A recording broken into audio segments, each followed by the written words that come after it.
Hello, what's up, phone lovers? Welcome to the Mobile Roar podcast for the week of February 23rd, 2017. I am Joe Fidua.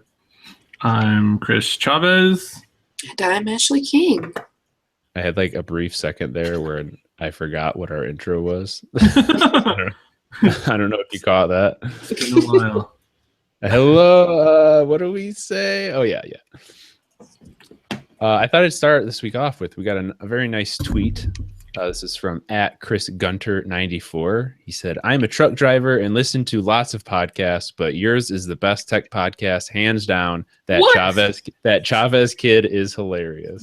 Oh my gosh. Oh, I agree with that assessment. He is hilarious. If only he knew Chris was 45 years old. Yeah, I'm just a punk kid, man. Just, slingshot in my back pocket. Just walk around. Oh, man. All right. Well, we're back. Chris, you're going to be at Mobile World Congress next week, right? Oh, dear God, yes. I'm not looking forward. I'm not looking forward to the flight. It's going to be exciting, but How long is that flight? Like 16 hours? it's so stressful. Yeah, it's 15 hours, I think, to Dublin, and then like another 2-hour layover, and then an hour and a half flight to Barcelona. It's You're out of commission for a full day. It's going to be so bad my flight leaves at 6 a.m. So I have to leave 2 hours before then. I have to take a shower and get ready 2 hours before then. So it's like no sleep tonight. I guess I'll just sleep on the plane, but Are you one of those people that can actually sleep on a plane? Oh yeah, I was watching like Michael Fisher and David Ruddick and stuff on Twitter. They were going back and forth about sleeping on planes, and apparently this is a thing. Some people can't do it, but oh yeah, it's definitely a thing. A lot of people have problem with it. I can't stay awake on a plane. That's my problem. I'm like, great, I'm gonna play my 3DS. I'm gonna finally beat this game that I've been wanting to, and then just as soon as I open it, just instantly, like without, it's terrible. Chris is that guy that's always snoring annoyingly next to you when you're on a plane. I feel so bad for anybody near me. It's gonna be so bad. Yeah, we don't need to get into Chris's snoring again. I think we covered that last year at CES.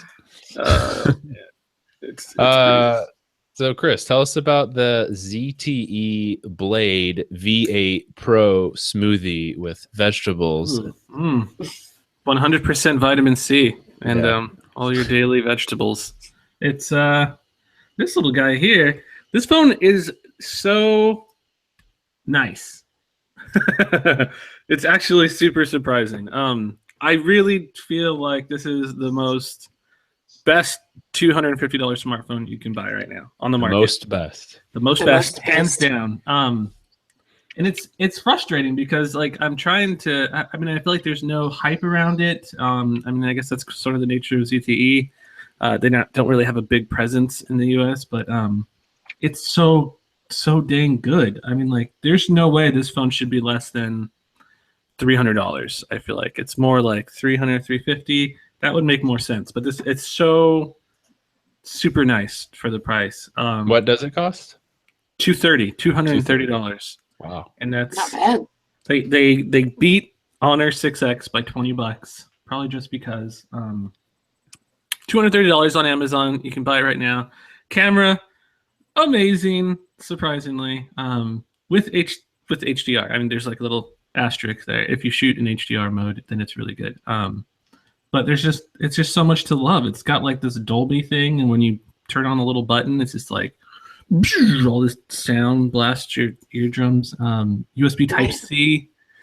What is it? The fingerprint scanner is really great. The build quality is nice. It's got like a premium metal rim, which feels super solid and nice. And then like this silicone rubbery back, so like it doesn't slip out of your hand no matter what you're doing. It's like it's just so nice and premium. Giant 5.5 inch. The one thing that I hate about my Axon 7 is this metal bag. It just slides everywhere. Yes, it's so terrible. Usually I buy these Nilken cases, and they're like soft touch. They're grippy. And it's just like nice and rubbery. They don't go anywhere in your hand. But this, I feel like I don't even need to, because it's just like, I got a good feel. They don't try to like the edges. They don't try to taper them and make them like super razor thin, and you can't get a grip on it. It's just like nice and flat. It's just such a dang good phone. I can't believe it. Battery life is great, 3,100 milliamp hour battery. But it's got the Snapdragon 625 processor, which is a little underpowered slightly, but the battery life is just amazing on the phone. I'm just raving about it. I can't believe it. For $230, it's crazy. So it sounds like you definitely prefer this over the Honor 6X. Yeah, 100%. The software on this one is kind of more like a stock Android-ish. They're not really trying to change things around too much. Where as far as like the Honor 6X, it just looks like iOS, and that can bother some people. Yeah, they change everything they possibly can. Yeah.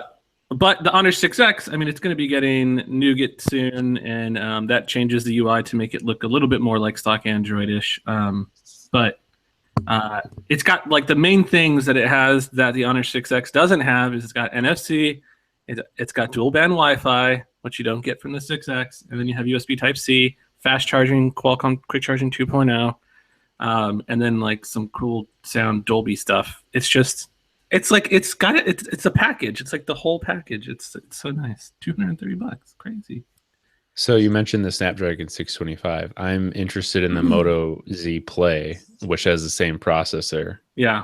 You think how is it?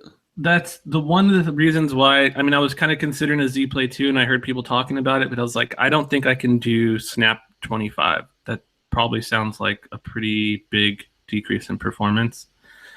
Especially when I'm used to like the Pixel and stuff, which is blazing fast, but it's bearable. I mean, it's not awful. When I use it, I don't feel like it's moving like super slow or anything. So I feel like for a majority of people, they will just be like, yeah, it's great. I click an app, it opens. I mean, it's nice and zippy and quick. So yeah, I don't think most people are going to notice any kind of big, performance drop off or anything. It's bearable. Very nice. Interesting.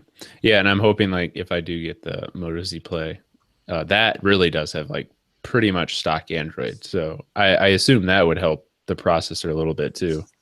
Yeah. And I will say though, the biggest downside to the ZTE and the Honor, and I guess just these Chinese phones in general, is this weird aggressive RAM management thing. Every time you sleep the display, it will kill all background apps. And to the detriment of just the user experience. You can't even run music apps on the ZTE one because it's just like as soon as you turn it off, it's killing everything in the background. That's crazy. It's like, geez, ease up. But I mean, I have problems with using Muse, like to change my wallpaper hourly because it'll kill it and it won't change the wallpaper. There you go. See, like I'm trying to explain people all the time, like, yo, this isn't 2009 or whatever, like background apps aren't bad anymore. You can exclude apps, but you really have to go through and exclude all the apps that you don't want it to do that to. And it's really painful. It's nice. On ZTE, there's like a check off and turn off the whole feature. It's called screen lock cleaning. Yeah. And you can turn off the whole thing, and it won't, no new apps or anything, whatever. On the Honor, it's a little more dumb because if you turn it off for all the apps, when you install a new app, it won't be excluded. It won't be whitelisted, so it'll start shutting off that one. So you got to keep going back every time you install a new app. It's dumb, but that's probably the only big issue I've ran in. And then Spotify. No matter what, even if you whitelist every single application, including Spotify, only 15 minutes and it'll kill it. So I don't know if it's like an aggressive doze feature, of which I've actually gone and I turned off doze specifically for Spotify. There's no fix for it, but ZTE says that they're going to be fixing it in an incoming update, like in the coming weeks and whatnot. So it's a great phone. There are some weird quirks about it, like most devices these days, but definitely like two enthusiastic thumbs up. It's great. It's really exciting that we've gotten to a point where a phone that cheap is so good. I honestly, if you would have told me like any $230 smartphone could be good, I would have laughed at you. There's no way I would have believed it. I just thought you would have to sacrifice so much, especially in the camera area. You would think, oh, well, the camera is going to be completely trash, but it's not. I've been sending like a buddy of mine photos that I've been taking with this thing. He's like, I got my finger over the buy button, man. I'm like, just like, ease up. He's like so ready just to buy it. And he has a Pixel. He's like, I just need, like a supplementary Android device or whatever. And it's like, yeah, it's such a good phone. It's great. All right. So moving on, Throwback Thursday. Verizon has unlimited data. Oh wait, that's not Throwback Thursday. That's news. No, that's literally like last Thursday. That's Yeah. But throw it back a whole week. Yeah. So Verizon, they have unlimited data again. I thought hell would freeze over if Verizon ever went back to unlimited. And I feel like T-Mobile, that was sort of one of the things they were banking on. There's so much pressure that T-Mobile is putting on the industry that everyone now has an unlimited data plan. Crazy Willy Wonka.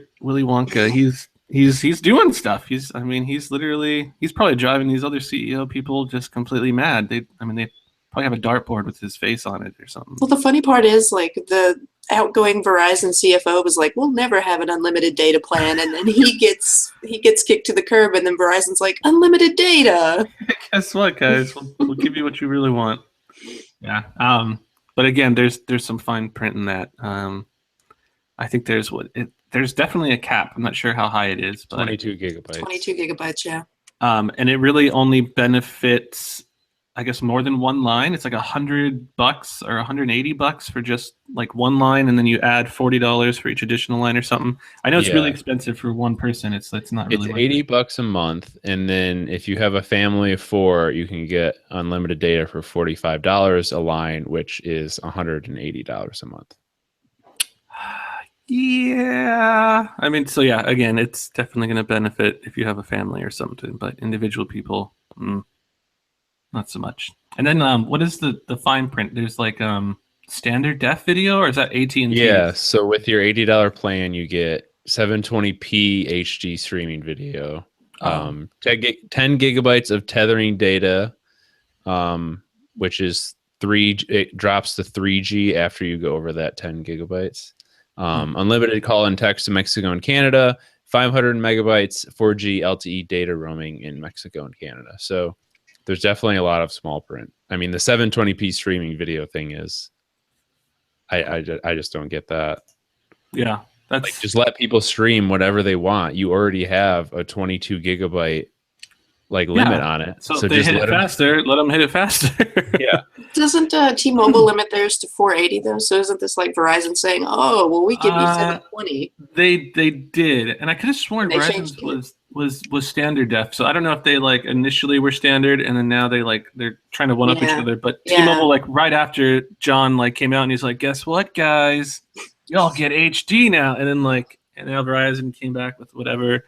So yeah, T-Mobile kind of fix that. I think now they do at least 720p, which really isn't bad if you're out and you're just trying to watch a TV show or something. But so yeah, it's just weird that carrier stuff is just weird today, because why, we're at a point where they're limiting the quality of the video that you stream. It used to just be you paid for a certain amount of data and you just did whatever. Free open internet. And I feel like we all know the end game. We all know eventually we're going to hit a point where it's just unlimited data, do whatever, maybe some type of big cap on it.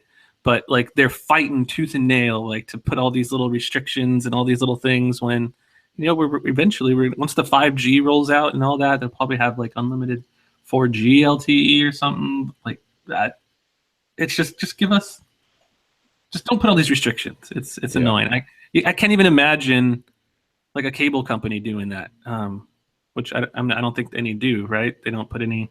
Oh, a lot of their cable, Comcast they have caps at a lot of places. Oh, damn! Oh my they gosh. Actually just started it in my area. It's like a ridiculous high amount, so no one freaks out. It's like a terabyte or something. It's like a super high amount, but you just know that they're gonna bring when it everybody down, starts streaming 4K video. Yeah. They make it a high amount so that no one freaks out when they start it, but then now that they've already got their foot in the door, they can start lowering it. So it sucks. Yeah, that's awful. That kind of freaks me out too. So somebody I'm always, I feel on the bleeding edge. So I always try to adopt the new 4K TVs, and then 4K streaming, yeah, and I jump on that. And that's just huge. Huge amounts of data. And as soon as 8K comes out, I'm going to be the first guy at Best Buy, trying to buy an 8K TV. So that stuff makes me really, really nervous. So to follow Verizon, AT&T, they came out with unlimited data also, and their plan is worse. Theirs is $100 for the first line. That's the expensive $20 one. more. Yeah. The only difference is I think their cap is like 26 gigabytes. So you get like a 4 more gigabyte cap, but that's it. Yeah. Yeah. I mean, in AT&T, I think there's a little bit, I feel like they have a little bit of an edge over Verizon in that you can buy just unlocked phones and they work perfectly on AT&T. Yeah. So I always, when people like ask me, you know, oh, should I've already had people ask me about the Verizon Unlimited stuff. And I was like, easy. You're going to get locked into just their phones and all that stuff. You won't really be able to bring over all these other awesome Android devices. So, yeah, I feel like AT&T has a little bit of an edge over Verizon, but that's just me personally. So, I mean, are you guys interested in unlimited data plans? No, not at all. Yes. I barely use over 2 gigabytes. I know, I'm in the same boat. I think I was talking to Joe about this the other day, and it was like, I have unlimited T-Mobile, and I love the fact that it's unlimited. And even though I probably only use like a gig, I'm on Wi-Fi. I'm at home like all the time. So, but just to not have to even think about it or worry about it, or it's never going to be an issue no matter what I do when I leave the house. It's kind of this nice little peace of mind. So yeah, I love unlimited. I probably would stream music more often when I'm away from home if I had it. But like usually what I do is I listen to podcasts when I'm away from home, and I like the Pocket Cast apps automatically downloads new episodes. So like you never have to stream them. There's all that, and like I feel like these things, you know, all these weird little things you got to do before like you leave the house and stuff. It's just too stressful for me. I got enough stuff to worry about. We got someone in the live chat here. Howard says, "I'm with you, Chris. Being able to pop a SIM into any GSM supported phone is awesome on AT&T." Yep, can't rock the ZTE Blade on Verizon. That's true. Or Sprint. Good point. Yeah, all those super affordable Android phones. They're like always just GSM. Yep. Always T-Mobile and AT&T, but sometimes not even fully supported T-Mobile. So AT&T still has a little bit of an edge there. All right, moving on. Let's pick up with some new Galaxy S8 rumors and leaks. We saw on-screen buttons for the first time this week. Samsung's finally doing it. They're doing it weird, though. Why? What was weird about it? I didn't notice. Not only were they reversed, but they like the icons. They completely. I thought that's like an Android guideline thing. Like you can't do that or something. But they changed the on-screen buttons look different on like all phones. Yeah, like I don't have the Axon 7 doesn't have on-screen buttons, but they're just circles. Yeah, like the LG ones they look pretty much like stock, but they are slightly different. Oh, yeah. Yeah, you might be right. Yeah, and I feel like, that's true. And the spacing is always a little bit different, but I thought maybe like the shapes, like you got to have the triangle, the square, and the circle. But they don't even have that. They have like hieroglyphics or something that they're using. It's really odd. But apparently like the UI leaked too and some screenshots. And I guess the settings, the little icons they're using for the settings are like the same way. They're using like this weird. So I think we're going to see like a really big design refresh, but they have the same like weird hieroglyphic icons and stuff. So they're doing something there. It's really interesting. I just hope that they'll have a option to like customize the order of the buttons, because it's really annoying switching from a Samsung phone to another phone because Samsungs are always backwards. Every phone does it. I mean, and I can see if they had capacitive buttons and they didn't do it because it's printed on there. But every other, smartphone manufacturer that I can think of that has like software buttons, usually they always allow you to kind of mix them around and stuff. Yeah. Play around with them. Samsung probably will. I mean, they always have like 1.5 million settings. Very true. And then the rumored release date for the Galaxy S8 is April 21st. So not too far away, about 2 months from now. May. I think it's being unveiled in March. I want to say the end of March. Yeah. Which is still rumored, but yeah, so they're going to have like an event or something later. So that's not bad. No, not at all.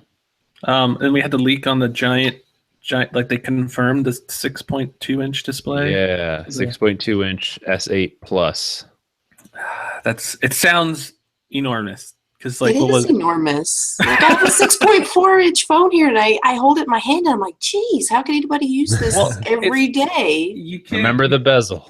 You can't. Yes, you can't associate it as other. Like it's different now. Like they kind of flipping everything now because the bezels are so small. Like the overall phone isn't really growing much at all. It's staying the same, but it's just the screen that's growing and the bezels are shrinking. So you're just getting more. But even then, like your thumb only reaches so far. Yeah, I mean it's still going to be big for sure, but not like ridiculously big. Not like Nexus 6 big. I think the Nexus 6 was like 6.1 inches, but it was like super wide, like wide load. I can't believe I actually used that phone for a long time. It was a good phone, but it was really big. I was so happy with it. And then I got so frustrated because when I would drive, it wouldn't fit in my freaking cup holder. It would just like flop around and I'd go over bumps and it would just fly out everywhere. And it was like, yeah, I can't do this. I mean, I'm using the V20 right now just because I like wanted a phone with a little bit better battery life. And it's so ridiculously big. Yeah. I like hate myself for using it. It's large. Even some friends I know that like big phones and stuff, like after a while, they're like, I think I need to go down to something smaller. Just can't live that big phone. That's how I felt when I got rid of the Nexus 6P. I was like, this is nice, but it's just a little bit too big. And that's only like 5.7, 5.8. What was it? Yeah. I mean, it's bezel-licious. It's got some big bezels on there. But yeah, that screen size wasn't too bad. Yeah, but you said something on Twitter, I think yesterday or something, about how we can't associate phone size with display size anymore because these phones coming out in 2017 have such small bezels. You really can't just look at the screen size and be like, oh, that's going to be too big. Yeah, you can't. You have to look at the actual dimensions now, finally. And the same goes with like the LG, whatever, G6, super small bezels. Well, that was the thing about the G6. We can move to that topic. They had a picture side by side with the G5, and it was like the same size. Crazy! That's what got me interested in the G6. When I saw that size comparison, I was like, oh my God, it's not going to be huge at all. Yeah. It's when they initially like leaked the screen size of the G6, I was like, nope, forget it. Too big. Yeah, not even doing it. And then now they showed the side by side, and I'm like, oh, okay. G5 is nice. I'm starting to get kind of hyped for the G6.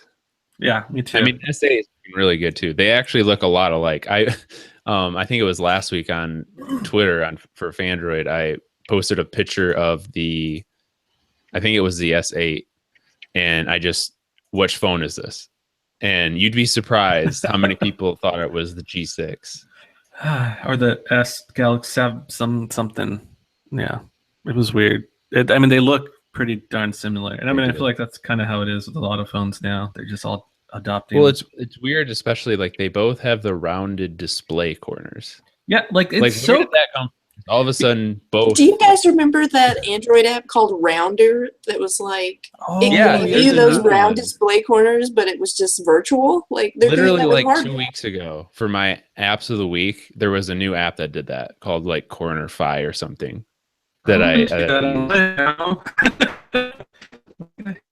Whoa, Chris, you got real robotic. Oh shoot, you're turning into robots too. Is Chris still here? Oh, I think we're back. I hear Ashley. Yeah, Chris was really robotic. Chris is freaking out. Chris, you're robotic.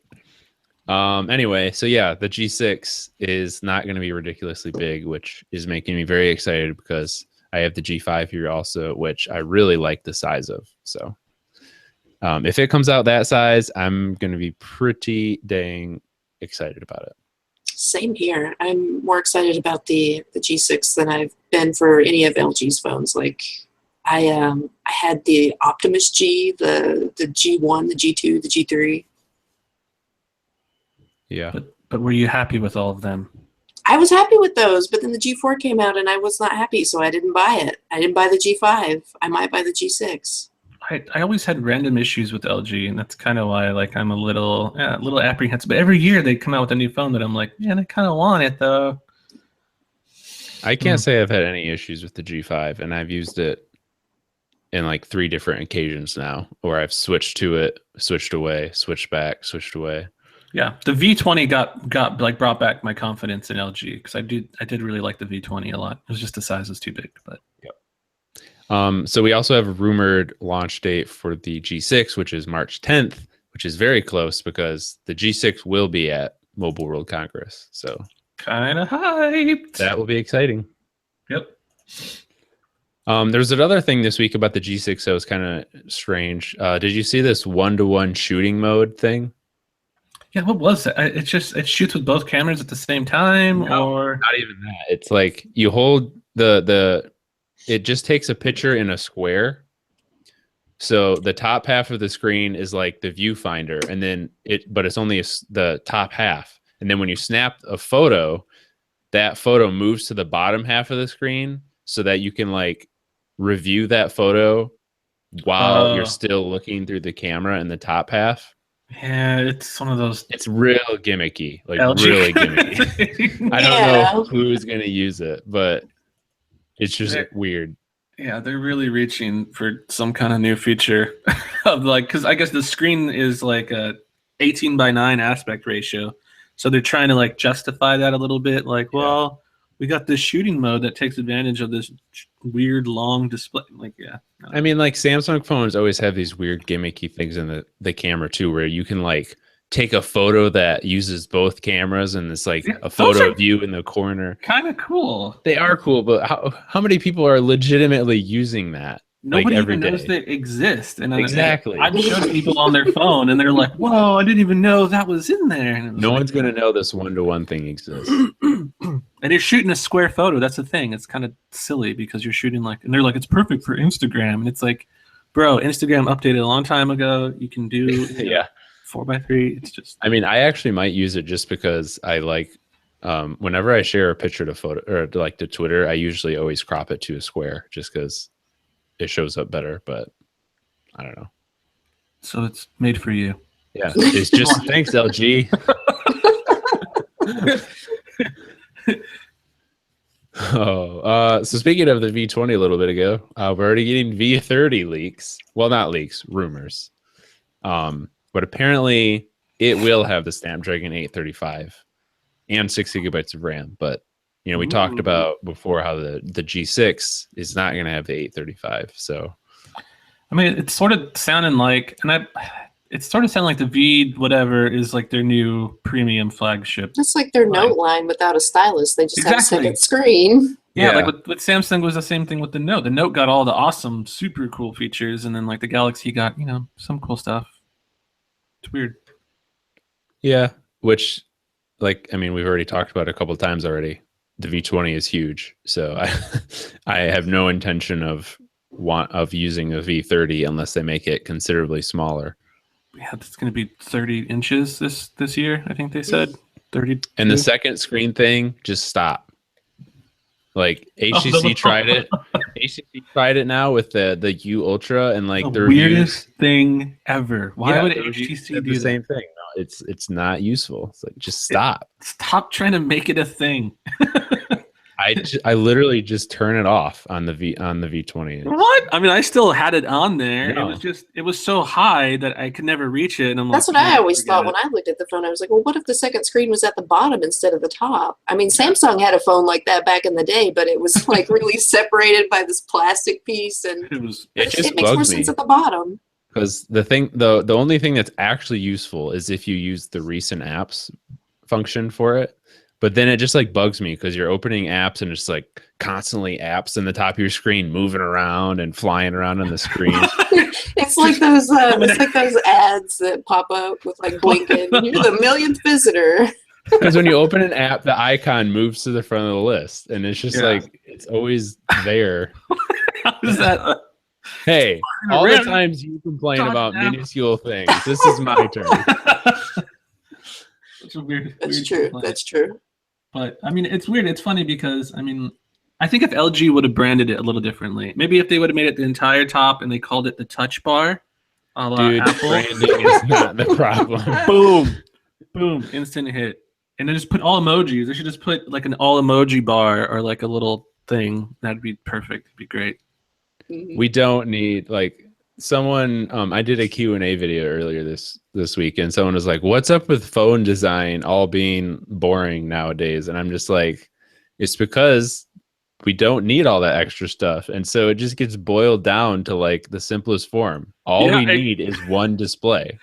Like, it's people like keep trying to do more, but we don't need more. Yeah, every time they're like, oh, let's try to experiment and do a little bit, whatever, and then just always they don't sell very well, and then it just comes back to you. All right, fine, here you go. You guys say that, but in the future when we have those foldable clamshell phones, it's going to be great. Yeah, I'm trying to just one display though. That's true. That's true. One display. I mean, they had these like patents and stuff for like, I don't remember if it was Samsung or LG, but they had one where it's like it bends backwards, so like there's a screen on like I don't even know. They're trying to, like, someone out there is brainstorming like, how can we make this work and make it functional and useful. I'm pretty excited about foldable and like flexible displays, because we're going to see some wacky ideas like that. The wearables are just going to be like those slap-on wrist things that used to wrap around your wrist. That'll be a new. That's how you'll put your wearable on in the morning. Nice little slap watch. That'd be great. Yeah. All right, moving on. Samsung could be bringing back the Note 7 as a refurb. What? I mean, I think we talked about this before. They have like a warehouse stockpiled of all these Notes. Well, and they've got all the devices that everyone sent back that have been barely used. Millions of phones. I mean, and what are they going to take? I mean, might as well make a little money off of them, I guess. But and there's already there's comments and stuff. People are like, oh, I buy that in an instant. Like, they don't even know how much the refurb is going to cost. They don't even. Of course, there are people that haven't sent theirs back. They're going to buy this when we're on the eve of a new Galaxy S8. I mean, just get that Plus model. It's going to have a huge display too. Yeah, I mean, that's what we were trying to tell people when the Note 7 came out. It was like, just get the S7 Plus. I mean, it's essentially the same phone. It's very similar, but people are just like, nope. Want that Note. People like that Note, yeah. Yeah, I really think that Samsung, they just need to, there's definitely a Note cult. Put this behind them. Yeah. Let it die. I mean, it's weird. Like, I don't. It's weird. I mean, there's those websites. They get like refurbished units, and they put them on like this fire sale, like daily deals or whatever, daily steals. But I mean, that probably doesn't sound right. Like, oh, Note 7 fire sale, come and get it, light your whole house on fire. But it's weird. Last little bit of news: Pokemon Go Gen 2 is here. I see Chris all excited. I don't even think I have it installed on my phone that I got in October. Oh my gosh. Ashley. Oh, I have the other Nintendo game. You're killing me. It was really funny when Gen 2 launched. It was like such a blast from the past. I mean, the weather has been unseasonably warm here. And when it launched, it was actually nice out, and like the servers were down. I'm like, oh my god, it's like July again. This is it's so cool. People still play this. Yeah, the servers were like hammered when they launched Gen 2. Yep, they will be with every gen. It's almost like they do it on purpose. It's definitely exciting. I think I've caught like maybe 15 of the new gen.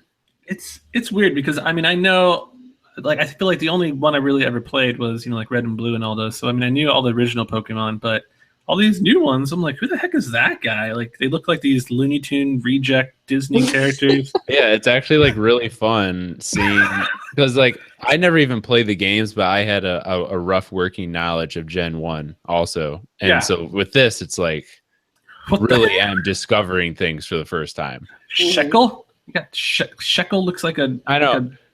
And like I keep reverting to these weird nicknames. Like there's Sentry, and I keep referring to it as the bunny one. Like I need to learn these names actually. Yeah, that's how me and my girlfriend are doing it now. We just make up our own names now. I'm like, oh, you caught the whatever the wannabe Koopa Troopa, the little weird wormy. Yeah, they look ridiculous, and the names are crazy. I only recognize like a few of them, but like the rest of them, like I have no idea who these guys are. The reject crew.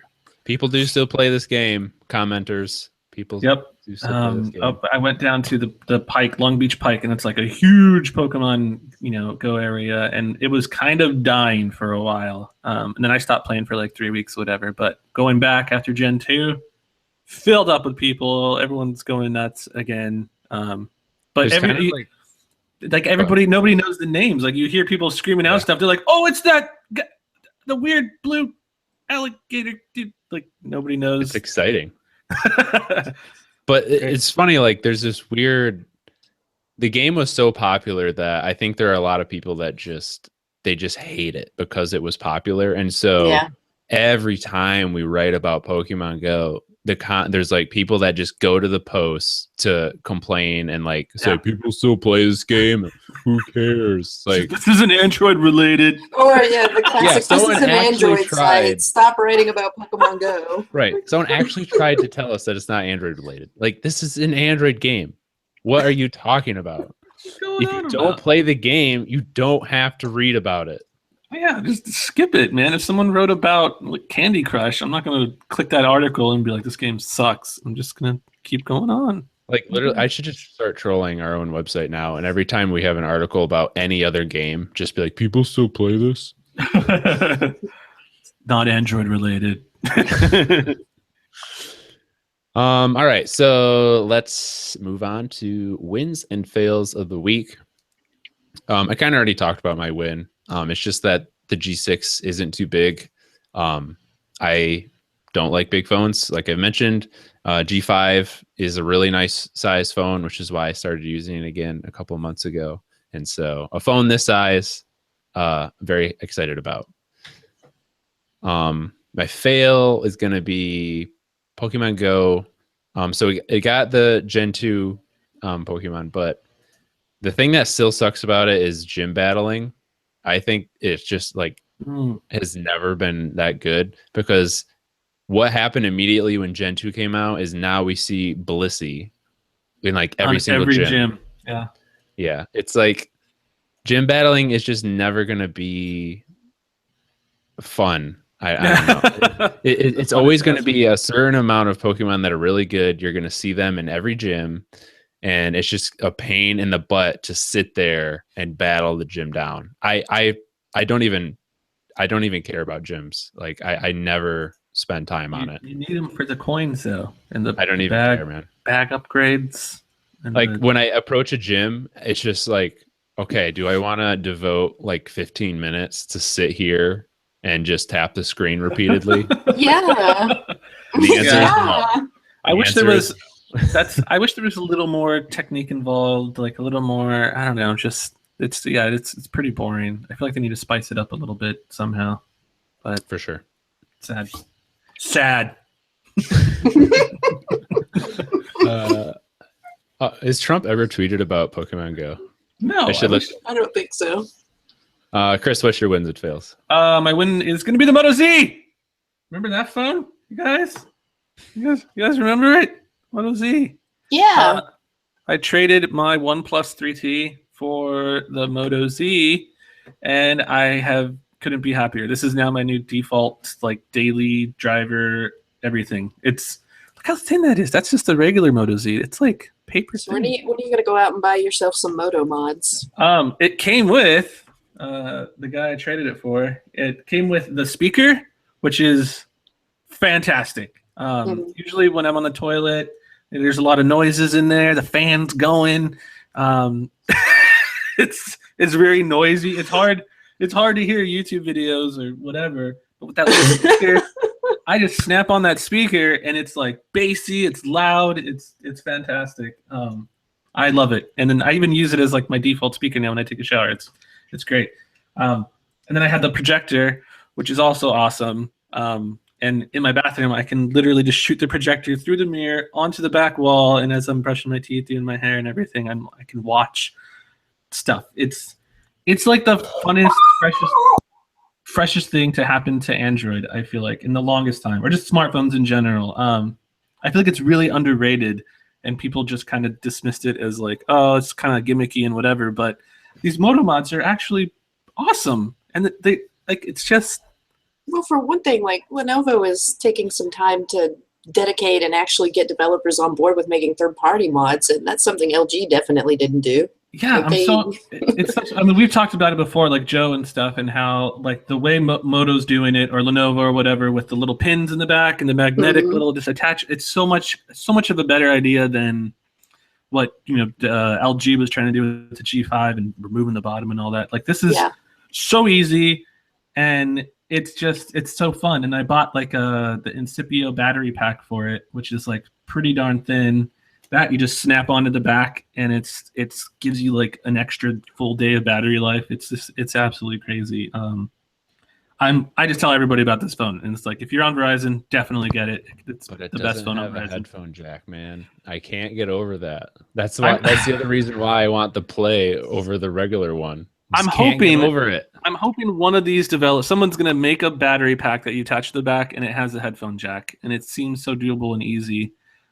That'll really do it. But yeah, the dongle life is real on the phone, and it seems justified with the Moto Z because it's so thin. Like the jack wouldn't even really fit on it. It's like paper thin. But I mean, you still have the Z Force, and that one doesn't have the jack either. So it's just like they just wanted to go the Apple route, I guess.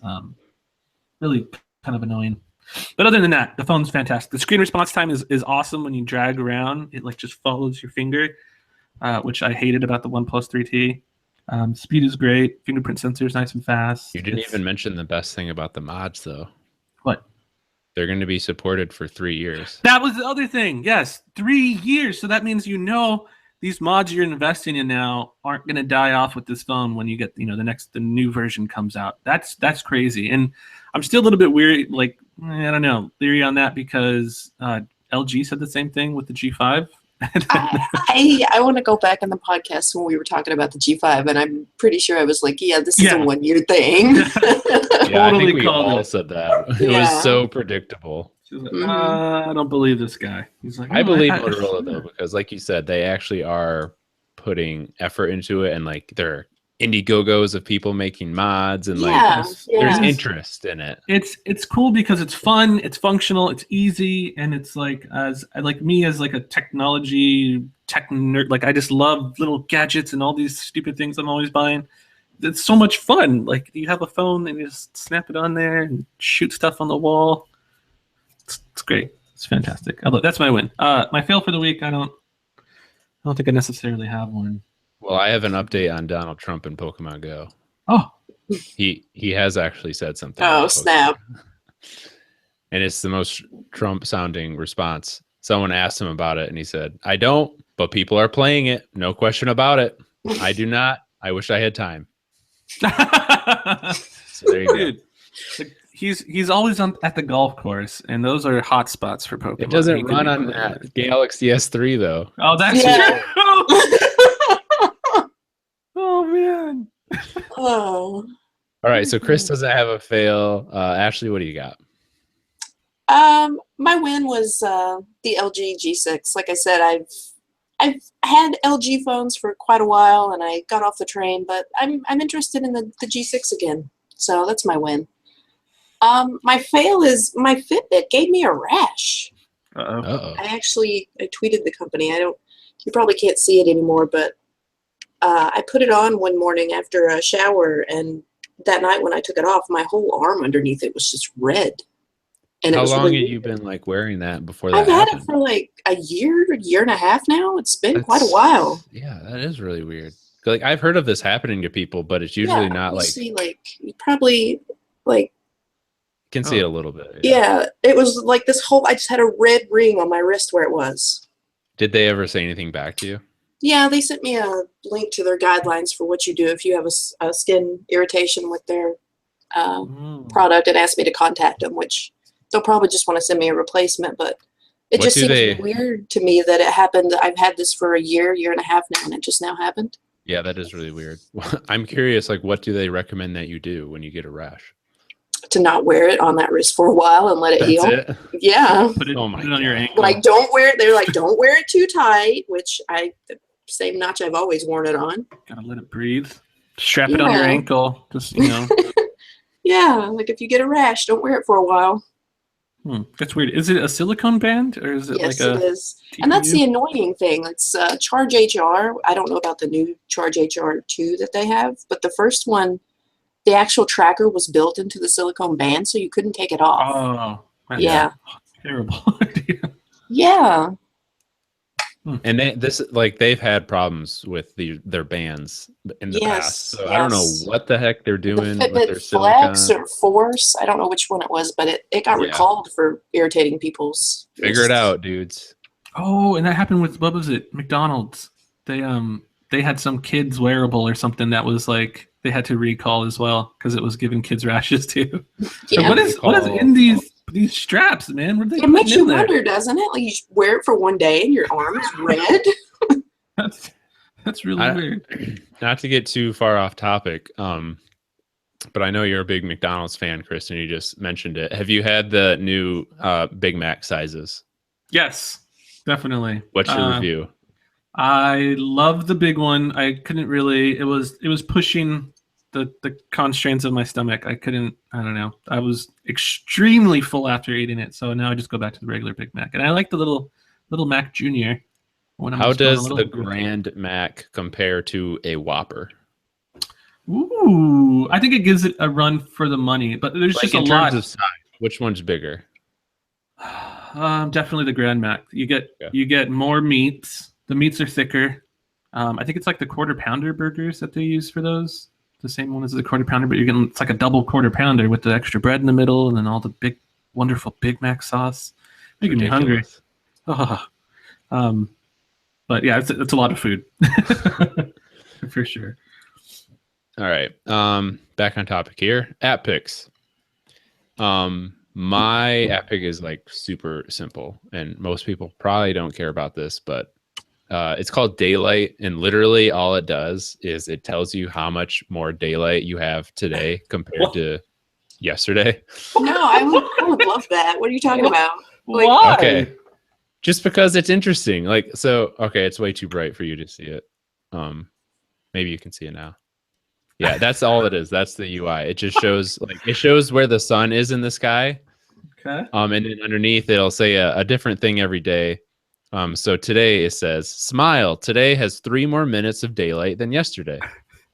Because we're at the time of year where days are getting longer. Start switching. Yeah. Yeah. So when we pass the solstice, it'll be like 3 minutes less than the previous day or something like that. But it has an alert every morning. So like when I turn my phone on first thing in the morning, it's sitting there and it says, you're going to have 3 more minutes of daylight today. And it's like, oh, that's kind of cool.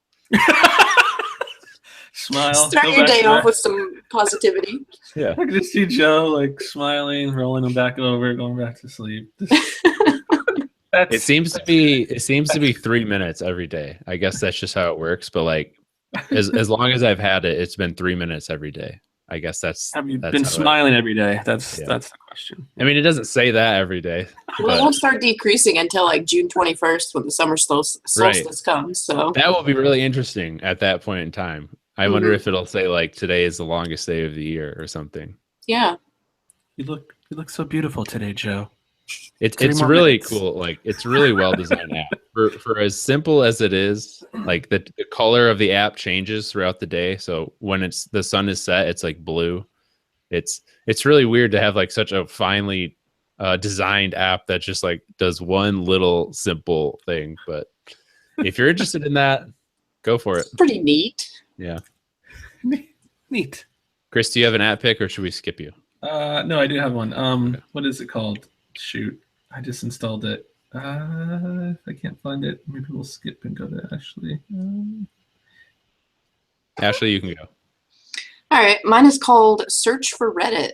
And really all it does is like a share intent so that you can share a certain text, a certain string of text to Reddit and see if it's been posted before, which I find really handy. Like if I'm browsing my news feed and I see an article and I'm like, I wonder if people on Reddit are talking about this. I just highlight the text and copy it and then use the share intent to share it to search for Reddit and it'll pop up the whole list of times that it's been posted.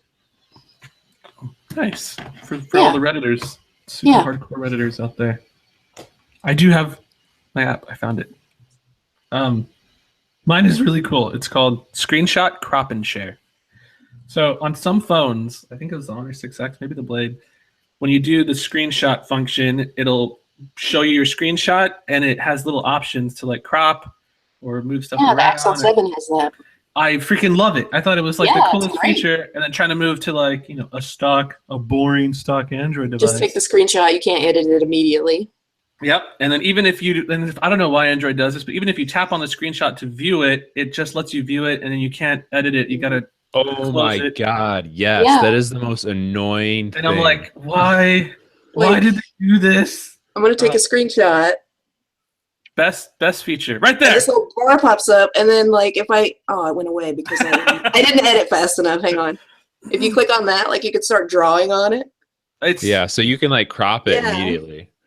Yeah. So there's an app that does this for every other phone that doesn't have this feature, and it's called Screenshot Crop and Share.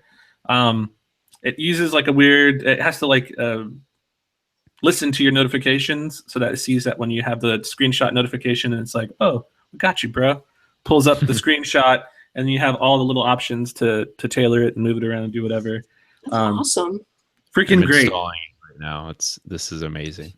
And if you have a rooted device, it works better. I think it's a lot more quicker. My only thing is that it takes there's a delay. It's not as quickly as like say the ZTE or whatever, but because it's got to read the notification, then it's got to open the app and do all that stuff. But they also have like a floating bubble and all these other different options and stuff, so you can play around with it and tweak it and stuff. But so far, I'm loving it. I think it's like the coolest thing ever because I'm always sharing screenshots and stuff. I do this a lot. If you get the Pro version, it allows you to blur certain areas of text and stuff. So like in our line of work, if you're trying to share something and you're like, oh, I don't want everyone to see so-and-so's phone number, you can just blur it out. And it's cool. Very awesome. Yeah, this is cool. Just installed it. That's awesome. All right, so we have one email question. This is from Kobarul Ali. He's talking about just like Samsung updates and stuff. But his main question is, why can't Samsung have much fewer SKUs by reducing so many different variants? Surely being so large, they have the muscle power to sell their phones to the networks like Apple does and control updates. Yeah, it is weird how... I think that's a remnant from Samsung being a not so great company, because back in the day before smartphones were a thing, people were like, oh, Samsung phone. They were not always a quality brand. And I feel like all that, like if you look at the Chinese market and you look at the US market, Chinese manufacturers make way more variants than any US phone manufacturer ever. Yeah, because like he said, you look at the iPhone, there's one iPhone and it works on whatever carrier you need. And the same for the Pixel. Like the Pixel is sold from Verizon, but correct me if I'm wrong, there's one version of the Pixel and it can work on any carrier. Yep. Just one. Yeah. So there's not like there's not like a special Verizon Pixel that has a different model name than like the T-Mobile Pixel. It's great. Yeah. So why can't Samsung do that? I guess Ashley's idea could be true. Maybe they just haven't adapted from when they had like different, I think we talked about this recently. Like they had 4 different names for the Galaxy S4, was it? Our throwback. I think it was a Galaxy S2. That's the original. It was the original Galaxy, wasn't it? The Captivate, the Vibrant. They had 4 different names, so obviously that was 4 different models. Maybe they just haven't adapted since then because they totally are big enough where they could just have one Galaxy S8. And they're also, big enough to where they don't care. They can make multiple models of whatever and try to appease carriers and stuff. So, yeah, they don't skin off their nose. Where some of the smaller manufacturers, like, we can't make all these different variants of like the same phone. It's too expensive, and yeah, it's almost like Samsung is big enough where they could just have one model, but yet they still really cater to what the carriers want. Whereas Apple is big and they're just like, F you, you're going to sell our phone. Yeah. You get lucky enough to sell our phone. Yeah, exactly. All right. Thanks for the email. If you guys want to email us, our address is podcast@phandroid.com. And you can also send us tweets. We are at Mobile Roarcast, one word. But that's going to do it for this week. Thanks, everyone who has been participating in the live chat. If you want to subscribe to the audio version, we are on Google Play, TuneIn, Stitcher, iTunes, pretty much whatever podcast app you like. And you can follow us on Twitter. Chris is at GamerCore. Ashley is at Overlord Roar. I am at Tall Schmo. And we will see you guys next week. Or no, in 2 weeks. Yeah, a while. 2 weeks. Yeah. Bye.